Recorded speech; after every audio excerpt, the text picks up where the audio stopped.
Iron lead, ये तीन थे, जिंक, आयरन और लेड। हमें पढ़ना होता है इसमें जिंक का। अब ये मिडिल वाले किस फॉर्म में मिलते हैं? कॉस, कार्बोनेट, ऑक्साइड्स और सल्फाइड के फॉर्म में, कार्बोनेट, ऑक्साइड और सल्फाइड के फॉर्म में।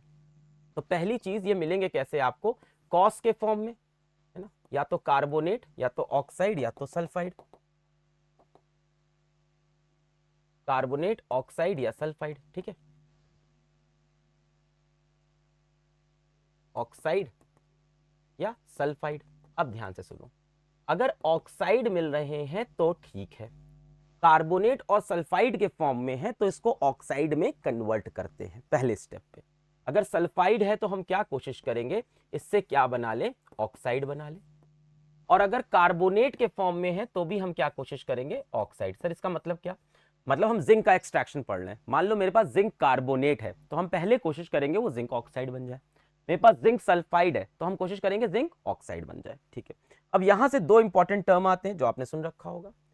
एक सल्फाइड से ऑक्साइड बनाने को हम बोलते हैं रोस्टिंग, वो वाला रोस्टिंग नहीं, आप वाला रोस्टिंग। रोस्टिंग क्या होता है कि ऑक्सीजन की प्रेजेंस में, ऑक्सीजन की प्रेजेंस में हम क्या करते हैं? हीट करते हैं सल्फाइड को, ऑक्सीजन की प्रेजेंस में हीट करते हैं सल्फाइड को, क्या बन जाता है? ऑक्साइड। और जब कार्बोनेट से ऑक्साइड बनाते हैं तो इसे बोलते हैं कैल्सिनेशन। इंपॉर्टेंट है, दोनों पूछता है। कैल्सिनेशन कैसे होता है? एब्सेंस ऑफ ऑक्सीजन में। अगर हम एब्सेंस ऑफ ऑक्सीजन में हीट कर दें इसको, कार्बोनेट को, तो उसको बोलते हैं कैल्सिनेशन। क्लियर है?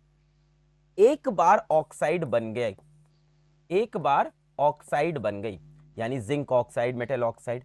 अब इसका रिडक्शन करते हैं हम कार्बन से, इसको बोलते हैं कार्बन रिडक्शन। क्या करते हैं? Carbon reduction. और कार्बन रिडक्शन से क्या होता है? कार्बन ऑक्सीजन लेके चला जाता है, कार्बन मोनोऑक्साइड, और क्या निकल जाता है? मेटल। तो स्टेप्स क्लियर रखने हैं। मिडिल ऑफ एक्टिविटी सीरीज के स्टेप्स मेरे क्लियर हैं कि मिडिल ऑफ एक्टिविटी सीरीज से जिंक, आयरन, लेड में से जिंक का पूछा जाता है। हमें तीन फॉर्म में मिल सकता है, कार्बोनेट, ऑक्साइड और सल्फाइड। ऑक्साइड मिला तो ठीक है, कार्बोनेट, सल्फाइड मिला तो पहले उसको ऑक्साइड में चेंज करेंगे। कार्बोनेट में ऑक्साइड में चेंज करने का तरीका कैल्सिनेशन, यानी इसको एब्सेंस ऑफ ऑक्सीजन में हीट कर देना, बिना ऑक्सीजन के हीट करो, कार्बोनेट से ऑक्साइड बन गया। सल्फाइड मिला तो रोस्टिंग, यानी प्रेजेंस ऑफ ऑक्सीजन में हीट कर दो, सल्फाइड से भी ऑक्साइड बन गया। एक बार ऑक्साइड बन गया उसको कार्बन से रिड्यूस करेंगे, कार्बन मोनोऑक्साइड और मेटल मिल जाएगा जो हमें चाहिए था। किससे रिड्यूस करते हैं? कार्बन से, कोक से करते हैं, कोक से रिडक्शन, मतलब कार्बन से रिडक्शन। इस प्रोसेस को क्या बोलते हैं? सेकेंड स्टेप को कार्बन रिडक्शन। समझ में आ गया? Middle of activity series. चलिए करके इस चीज को देखते हैं। ये आ गई extracting metals from middle of the activity series, यानी कौन कौन? जिंक, आयरन और लेड।